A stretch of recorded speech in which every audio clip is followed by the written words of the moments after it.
Deus manda eu te dizer: põe a tua casa em ordem, conserta com esse pecado, entra tu no estreito com Jeová, endireita o teu caminho, porque o prumo do Senhor está na tua vida. Todo mundo quer receber o profeta da bênção, o profeta da exortação. Todos fogem dele, porque ele traz a verdade que muitos não dizem. Jeremias chorava, porque ele era um homem chamado por Deus para levar uma palavra que muitos não queriam levar.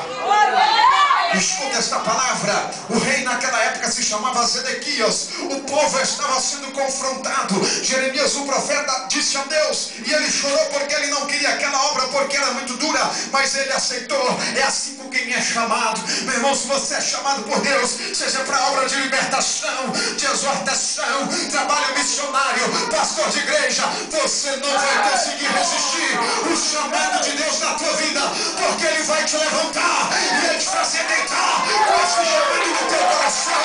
Você vai sonhar com ele, você vai caminhar nele, porque a vontade de Deus é chamada na tua vida. Olha para mim. Jeremias fez algo que ninguém teve coragem de dizer. Deus revelou para ele que eles não iam ter vitória. Jeremias calça o lombo da coragem e chega diante do rei Zedequias e diz: não adianta tu lutar, porque vocês vão perder essa guerra, porque Deus não está convosco, porque o pecado entrou no meio de vós, e Deus não tem aliança com quem não tem aliança com ele. Deus não dá vitória para quem anda no pecado. Deus não dá vitória para quem corre o pecado na face dessa terra. E o que lemos aqui foi quando os conselheiros do rei chegam para o rei Zedequias e diz: rei, esse homem tem que ser preso, porque ele está desanimando os nossos soldados, dizendo que vão perder. Ele está enfraquecendo a nossa força, a nossa moral, a nossa vontade de vencer, dizendo que Deus mandou dizer que nós não vamos ter vitória. Por causa disso, pegaram o profeta Jeremias e jogaram ele numa cisterna. Diga comigo: jogaram o profeta Jeremias dentro de uma cisterna.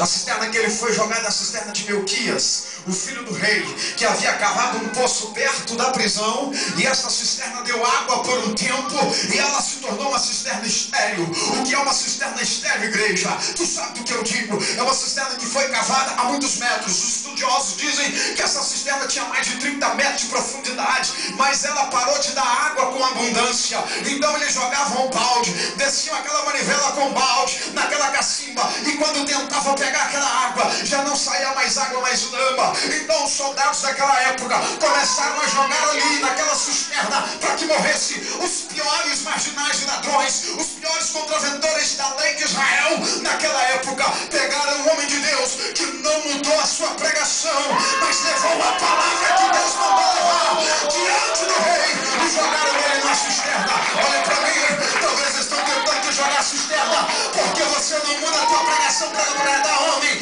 Talvez estão tentando te jogar numa cisterna porque você não quer agradar pastor, não quer agradar político, não quer agradar homem de dinheiro, mas o teu negócio é com Deus. Deus me trouxe aqui para te dizer: não muda a tua pregação, não muda a tua palavra, não muda o teu testemunho, não muda o mistério que Deus tem na tua vida. Jogaram Jeremias na cisterna porque ele não mudou a sua pregação. Tem profeta que para agradar gente rico, sabe que está no pecado, vai lá e passa a mão na cabeça dele e diz: Deus mandou lhe dizer, não mandou nada, que você vai ter vitória. O homem pode até falar, mas a vitória não vem. Levanta a tua mão hoje, igreja. Deus está te chamando para santificar.